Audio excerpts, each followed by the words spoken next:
Are you feeling overshadowed by the giants in our vacation rental space? You're not alone. Many property managers believe they can't compete with Airbnb, Booking.com, and Vrbo. But the truth is, you can outshine them by borrowing their best marketing tactics. In this episode, we'll share powerful insights on how to leverage the advertising strategies of these industry leaders to boost your direct bookings. Stay tuned.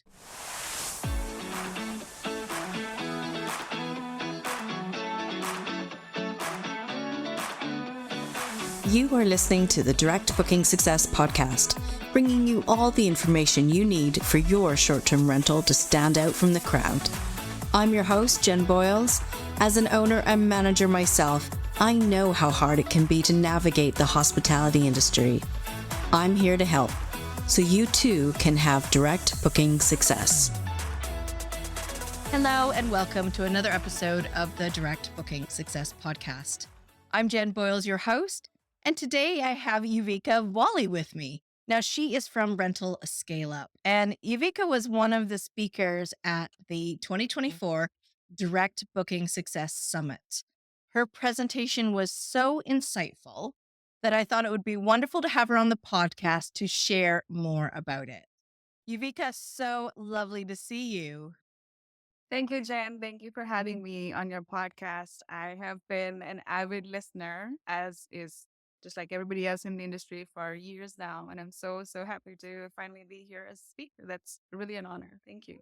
You're welcome. Thank you. You're so sweet. I've had your cohort on here. I've had Thibault Mason on, of course, with Rental Scale Up. So I'm so glad that you're here today. So tell us a bit about who you are and what you do. Sure. I am the editor of Rental Scale Up. Rental Scale Up is a short term rental news platform. So we basically publish everything there is to know in terms of what's going on in the industry, travel trends, etc., which markets to keep an eye on, what are the big three doing, what are smaller players doing, all that. But it's not just about publishing the news. What we do differently and what we are known for is the context that we add, the additional analysis in terms of, okay, this is the news, but what does this mean for you as a professional property manager? And what do you need to do next, if anything? Yeah, no, your newsletter, I just told you this before we hit record. Your newsletter is amazing. I know it just landed in my inbox before we came live today, and I'm like, I don't have time to read it. But it is an amazing newsletter to sign up for because you're right. You do add that context. It's like, what does this mean for you? Which is really important for us to digest what is happening in the industry and the wider worldwide industry. It's not just the States, it's not just the UK, it's not just Europe, it's worldwide. So where can we go? It's rentalscaleup.com, is that right? That's search, yes, rentalscaleup.com, and that's where you'll find us. Great. Great. It is amazing. So you did this presentation at the 2024 Direct Booking Success Summit, October 2024. And it was amazing because I loved, again, your take on things and putting things in perspective and giving us the context. So can you give us a little recap of your presentation? Sure. And thank you again for having me at this year's summit as a speaker. Last year, I was presenting alongside Thibault, who has laid such a great foundation for what Rental Scale Up is and what we do. And everything you read in the newsletter is a consequence of his vision and his mentoring.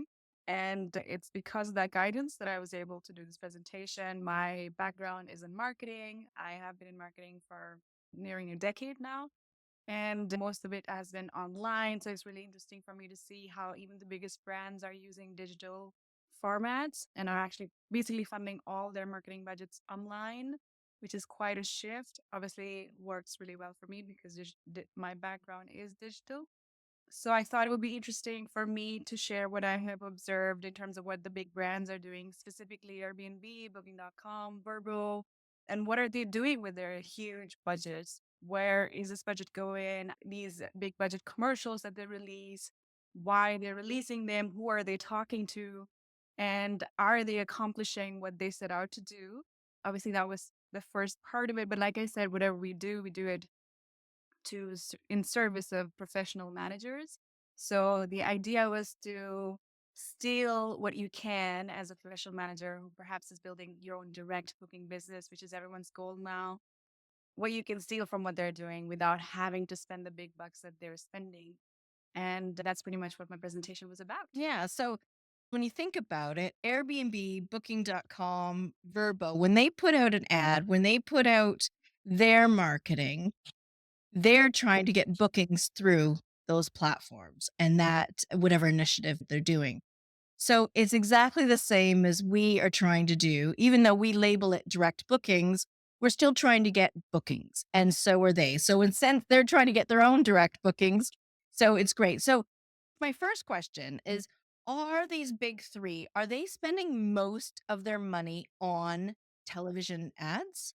Well, it depends on which brand you're talking about. For example, Airbnb is not really spending its money on its marketing budget on television ads so much at this time. This might change in the near future.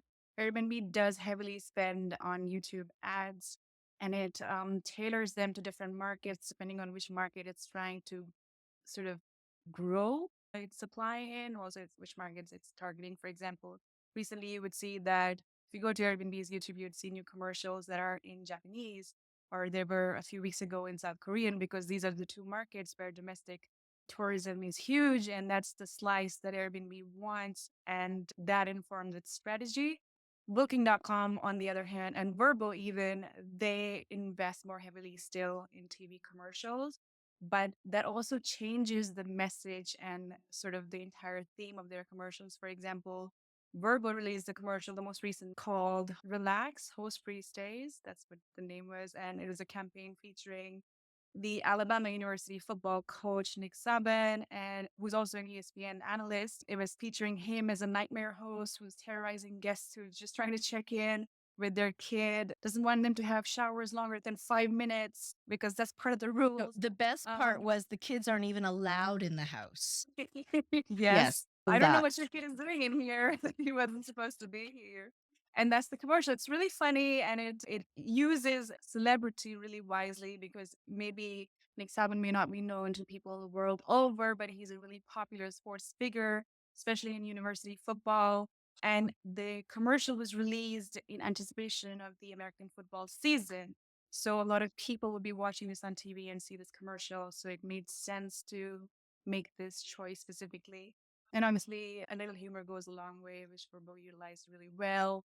And in the process, took pot shots at Airbnb, as it tends to do in all its commercials, pretty much. Yeah, no, I love Um, it. And even though, because I didn't know who he was, because I'm in Canada, I don't follow college football or that kind of thing. So I would have no idea. But the strategy is interesting behind it as him being in that world and they're releasing it to be shown during that time of year when everyone's watching football.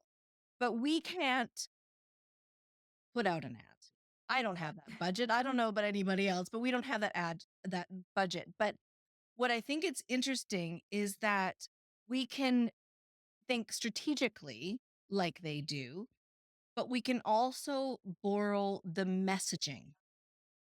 Verbo talking about not having the host with you, so that you can have the whole property. That is something that we can say, isn't it? Exactly. Yes. You're absolutely right. Both Airbnb and Vrbo.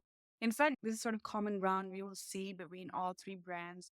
They're not really talking about a list of amenities or the list of properties, because nobody cares. The guests don't care how big your property is. The guests care about what story you're telling them. So on one hand, Vrbo is sort of playing into fears, which is okay, you may not get privacy in case you want it, book with us so you can have it, which is playing into this fear around not having privacy and maybe having being intruded upon from hosts, etc. On the other hand, Airbnb is telling a different story, but it's still speaking to emotion, just a different emotion. Airbnb tends to tap into more warmth and sense of camaraderie and family and making memories. which is a different tactic. But again, it doesn't talk about the abilities that Airbnb's platform has or Vrbo's platform has. It talks about what these abilities can do for the guest, which is, if you have to take away pretty much only one thing from what the brands are doing, it's this. Nobody cares about what your amenities are, what your properties look like. Everybody wants to know the story that they can live in when they come to your property. Yeah, it's like that, what is it going to do for me kind of thing. It's putting yourself in your ideal guest's shoes. I have to tell you, I have a guilty pleasure. I listen to this podcast called Smartless. It's really not something that you would think I'd listen to. It's three men and they're absolutely hilarious. Like I find myself like I'll be out for a walk listening to them and laughing out loud and people are like walking away from me as I'm laughing. But right now they have an ad for Airbnb that opens their show. Don't know how much longer it's going to be, but the first time I heard it, it was them speaking and it was them talking about that when they go away, sometimes a hotel isn't what they need and then when they said Airbnb, I went, "What? Hang on a second. What is this?" Because at the beginning I didn't even realize it was a commercial, an ad until they got into it. Now, when I hear it, I hit skip twice, and don't have to listen to it because it drives me nuts. I'm like, why is this great podcast, advertising Airbnb?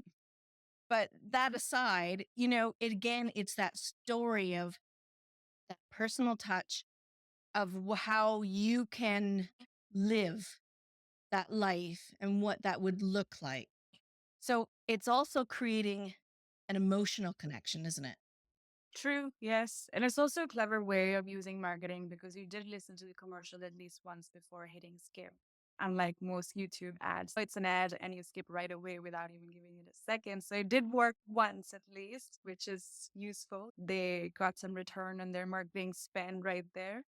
But yeah, so what Airbnb has done is just like Vrbo takes pot shots at Airbnb. Airbnb has been positioning itself against a different type of competition, which is hotels.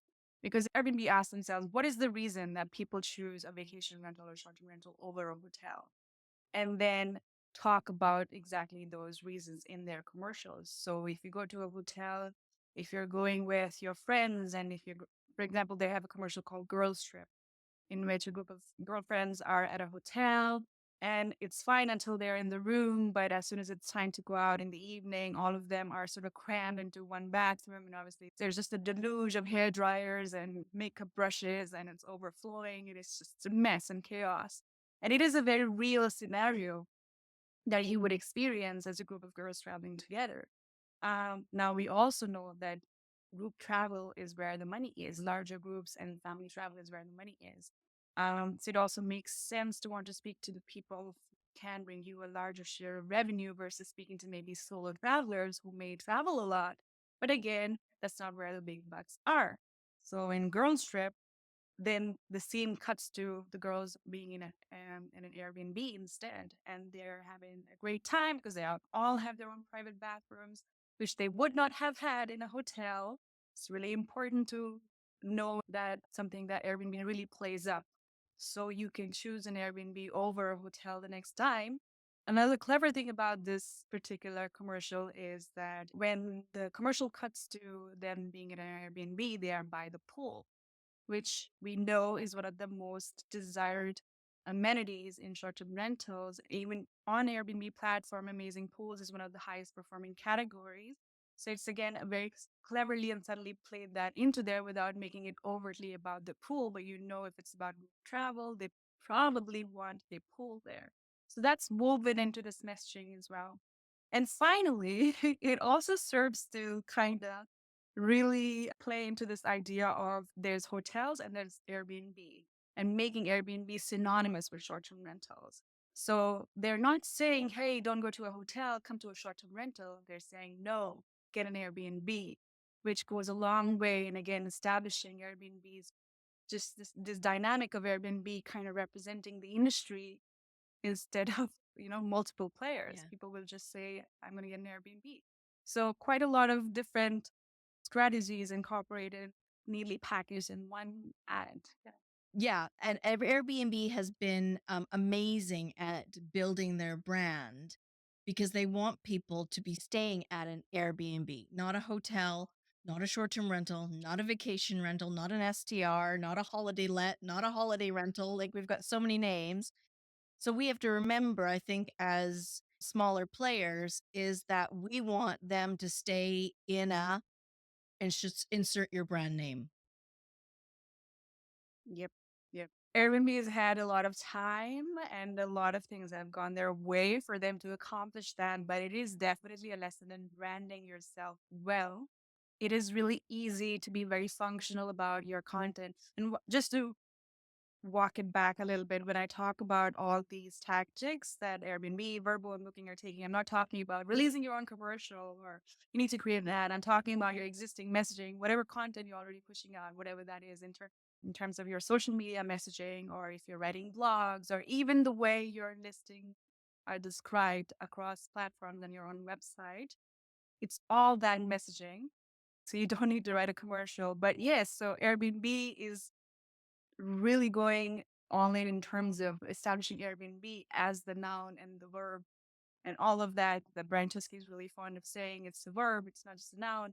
While it might seem like a tall order for a smaller business, it does help you, it can help to kind of emulate that in whatever way you can.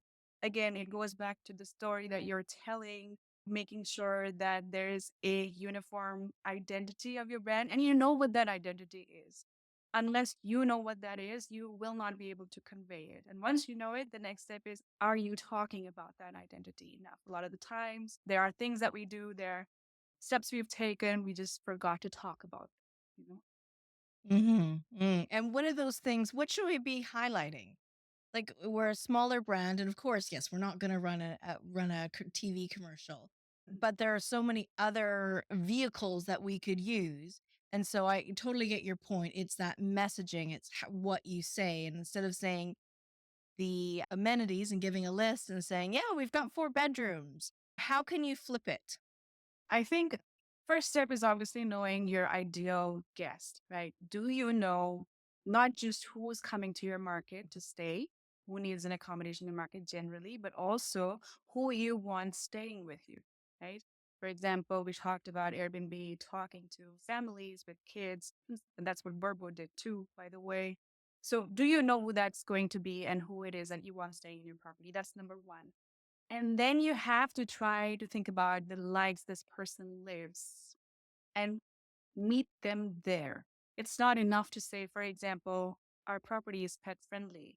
Talk about the story. If you are traveling with a pet, actually, we love pets and we welcome them here. And this is what they can do while they're here. There's a backyard. Imagine your dog frolicking in this backyard. Don't just say that you have a backyard, basically. Don't just talk about we have reliable Wi-Fi or there's a great view or this is a great location, there's a ton of restaurants. Talk about maybe here's what you can do when you're here. You check in, maybe you're hungry for lunch already. This is a taverna that you can go to, have a local traditional meal, and it's the best meal ever that you can have. And try this specific dish if you want. So you're telling a story, you're already telling them what their day could look like as they arrive, number one. And number two, you're also showing your expertise of the area, your local expertise, which people really prize. They really value that from in their hosts or wherever they're staying.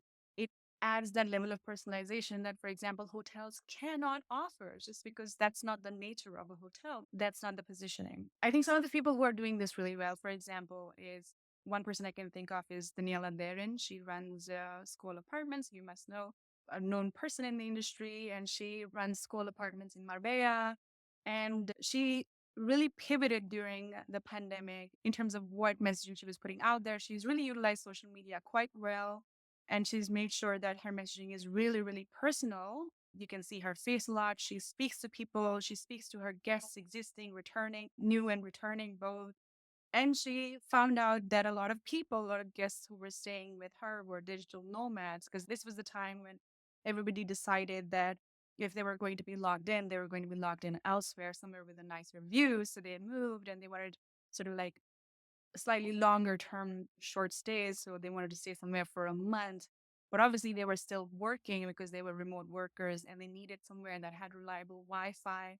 And obviously, having the sea right there and having a beautiful view from your balcony was just a great bonus. So she started talking about all the things that digital nomads cared about in her messaging. She would take pictures, for example, by the window where she would put a desk there and she's actually working on her laptop by the window at this desk and basically projecting this is what your life could look like if you were at school apartments right now. And the sun is shining in December, you can see the water, it looks really appealing. And in just one image, she has conveyed, hey, this is, I'm talking to you, the digital nomad, come and stay here, and your life could change. Similarly, another person who tells the story really well, I think, is Bob Garner. He's a huge advocate for sustainability in the industry, has been for a while. And he leads by example. So he runs Casal dei Fichi in Italy, and he has incorporated sustainable practices in all his properties ever since he began, pretty much. And more recently, he's been driving the advocacy in the industry. But what's interesting is that when he shares his experience in terms of why sustainability works for him and how it has worked for him, he tells the story of what he's trying to do, how he involves his guests in the sustainability journey as well. And that has kind of allowed him to get like I think it's this 90% returning guests. That's what it's a huge number. I cannot remember at the moment. But because of his ability to show what a sustainability journey could look like without adding this burden, it's just making you part of something bigger, something that you can feel good about doing. He's been able to convert so many guests into returning guests. But obviously, one thing you have to think of as well in terms of returning guests is how are you rewarding them for returning, which is another discussion altogether. But yeah, this is a couple of examples of really good use of storytelling to establish a brand that people remember and people know and they can identify with as well. Yeah, no, and both of them are doing so well in their respective spaces. And I'll put links to their socials in the show notes so you can, if you're listening and you're thinking, I want to go check them out, go check them out. And I've had both of them on the podcast. I'll put links to their podcast episodes so you can go and check out and hear more about what they do. So another thing that you talked about in your presentation was the new guest favorite label on Airbnb that emphasis, high ratings and guest satisfaction. How can we do that on our end, being a smaller player, and use our guests to sort of help us build that trust out there that we're really doing what we say we are? Great question. I think well, I don't need to really reinforce how reviews are important. I think all of your listeners already know that quite well. So they don't need me to tell them because it is the biggest trust signal you can send to someone who's never stayed with you, right? First, the pictures are appealing to them and your description's appealing, yes, but then they want to know what they are in for. And I think people trust other people's opinion the most in this context if someone stayed with you before. So Airbnb obviously has introduced guest favorites to as a recognition of this trust signal. They know that people want to know what others are saying about your property because you could say whatever you want and no one could stop you, right? So they want vetted information that they can trust, like a review. And which is why guest favorites are kind of even have taken precedence over superhost status, for example, on the website on Airbnb platform. You will see a guest favorite highlighted even more prominently than you would see a superhost status, which tells you a lot about how much Airbnb values reviews as a metric, right? I think guest favorites is definitely one of the easiest things to emulate for property managers everywhere. Not in the same way, you don't have to build a function into your website that promotes guest favorites, but already you have something to talk about. For example, wherever you're doing your marketing, you can talk about these are some reviews that we think you need to know, you need to read. If you're sending a newsletter, you can talk about these are the most touching, most heartwarming reviews we've received for these particular properties. You don't even have to talk about the properties as such. You can just talk about the reviews, and that can lead them to the properties after the fact.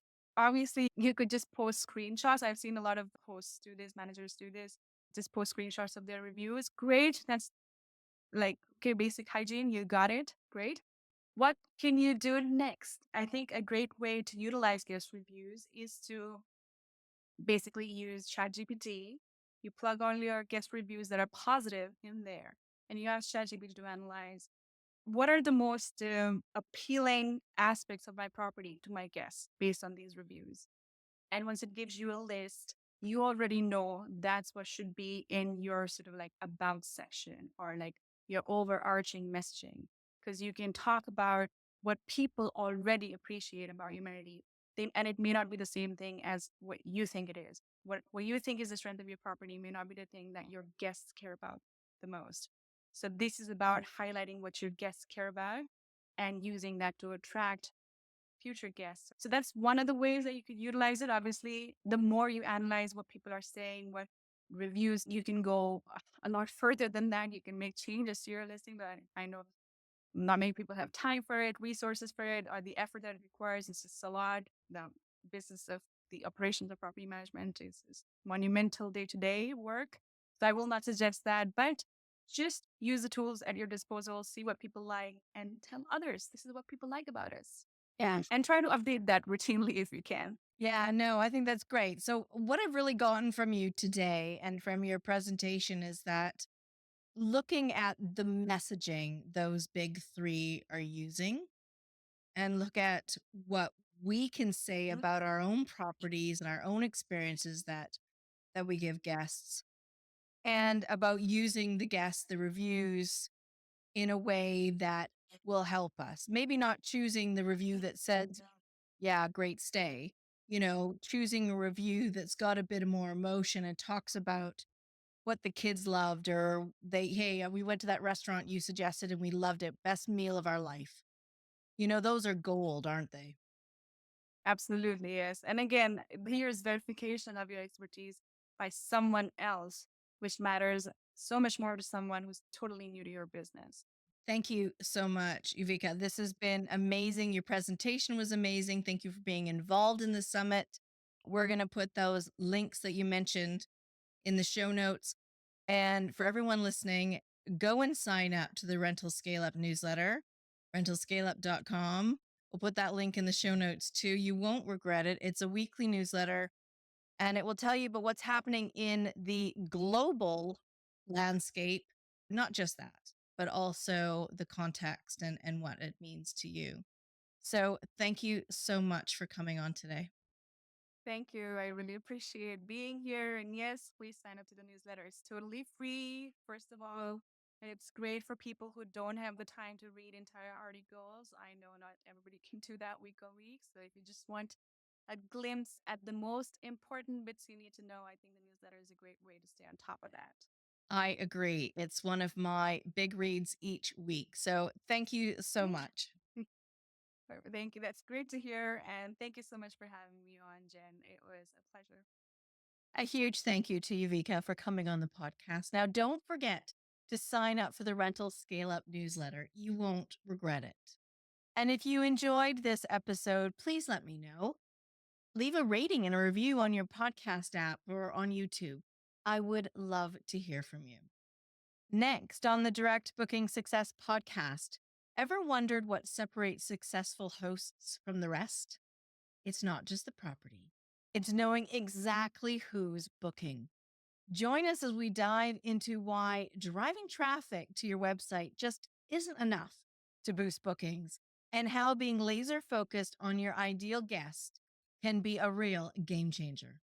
You'll learn how to turn browsers into bookers with insights on guest profiling, targeted marketing, and creating experiences that guests can't resist.